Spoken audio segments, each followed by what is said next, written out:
நாளைய வாக்கு எண்ணிக்கையின் போது முதலில் தபால் வாக்குகள் எண்ணப்படும் என தமிழக தலைமை தேர்தல் அதிகாரி அறிவித்திருக்கிறார். மேலும் விவரங்களோடு செய்தியாளர் கார்த்திகேயன் இணைப்பில் இருக்கிறார். கார்த்திகேயன், வணக்கம். நாளை வாக்கு எண்ணிக்கையானது நடைபெற இருக்கிறது. முதலில் தபால் வாக்குகள் எண்ணப்படும் என்றும் தெரிவிக்கப்பட்டிருக்கிறது. இது குறித்த விவரங்களை நீங்க சொல்லலாம். மக்களவை தேர்தலுக்கான வாக்குப்பதிவு நடைபெற்று முடிந்ததை அடுத்து நாளை காலை 8 மணிக்கு வாக்கு எண்ணிக்கை துவங்குகிறது. காலை 8 மணிக்கு வாக்கு எண்ணிக்கை துவங்கியதும் முதலில் தபால் வாக்குகள் எண்ணப்படும். வழக்கமான நடைமுறை என்றாலும் தபால் வாக்குகள் எண்ணப்பட்டு அதன் முடிவுகள் என்பது மாலையில் அறிவிக்கப்படும் என்று முதலில் தெரிவிக்கப்பட்டிருந்தது. தற்போது இது தொடர்பாக ஒரு விளக்கமானது தேர்தல் ஆணையத்திலிருந்து பெறப்பட்டிருக்கிறது.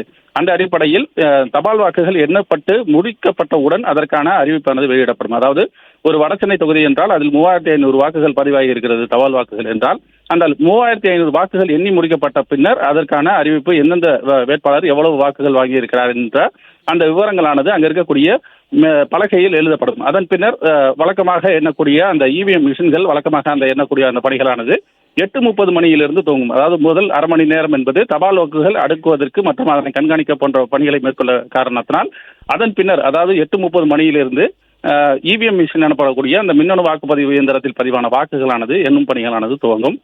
இருந்தபோதிலும் மொத்தமாக அந்த மின்னணு வாக்குப்பதிவில் பதிவான வாக்குகள் எவ்வளவு என்ற விவரங்கள் மொத்த சுற்று முடிந்தது பிறகு அதனுடன் சேர்த்து தபால் வாக்குகளுடைய முடிவுகளும் வெளியிடப்படும் என்று தெரிவிக்கப்பட்டிருந்தது. ஆனால் தற்போது அதற்கு முன்பாகவே எத்தனை வாக்குகள் தபால் வாக்குகள் பதிவு செய்யப்பட்டிருக்கிறதோ அந்த வாக்குகள் அனைத்தும் எண்ணி முடிக்கப்பட்ட பின்னர் அறிவிப்பு பலகையில் அதற்கான ஒவ்வொரு கட்சி வாரியாக பெறப்பட்ட வாக்குகள் என்ன, தபால் வாக்குகள் என்ன என்பதை அதிகாரப்பூர்வமாக அறிவிப்பார்கள் என்று தேர்தல் ஆணையம் தற்போது விளக்கமாக தெரிவித்திருக்கிறது.